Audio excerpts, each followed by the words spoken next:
بسم الله الرحمن الرحيم. ummadda Soomaaliyeed meel walba aad joogtaan waa idin salaamaya maadaama aan muwaadin Soomaaliyeed ahay waxaan jeclaystay in aad fikirkayga ila wadaagtaan ummadda Soomaaliyeed meel walba aad ku nooshahan. waxaan rabaa maanta inaan ka hadlo dastuurka Soomaaliya iyo qodobo badan oo kale.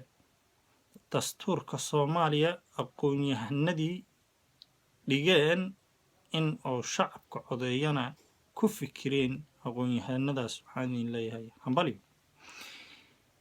waxaan rabaa tan soo socota iska fiiri Soomaaliya sida uu ra'yigayga yahay haddii ay qaataan saddexda qodob ama afarta qodob oo soo socdaan waa dangerous walaalle si fiican aga fikir. ummad saldhig ma looga dhigi karaa federaal? ummad saldhig ma looga dhigi karaa 4.5? ummad saldhig ma looga dhigi karaa caado? ummad saldhig ma looga dhigi karaa siyaasi daniista? ummadda Soomaaliyeed waxaan u malaynayaa inaa fikraddaas si fiican aa iila wadaagteen. taas meeshaasaan aga baxayaa. waxaan rabaa in aan u hambaliyeeyo dowladda hogaamihayso oo dalka hoggaankiisa hayso. dowlad 2 bilood jirtaa tihiin si fiican ayaa u dadaasheen.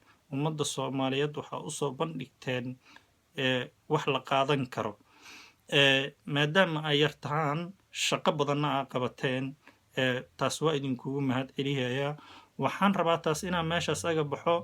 jaranjartii ay Soomaali oo dheereed ay soo martay iyo dowladihii badnaay iyo dhibaatadii aqoon-yahanadii ku soo shaqeeyeen oo god iyo geed u soo jiifteen iyo waalidiintii ardaydii aad ogeedeen dhibaatada iyo qushtii wax ku soo bareen waddankaana u soo halgameen daacaddana ahaayeen weligoodna daacad ah. maxaa idin dhihi lahay idinkana hambaliyo.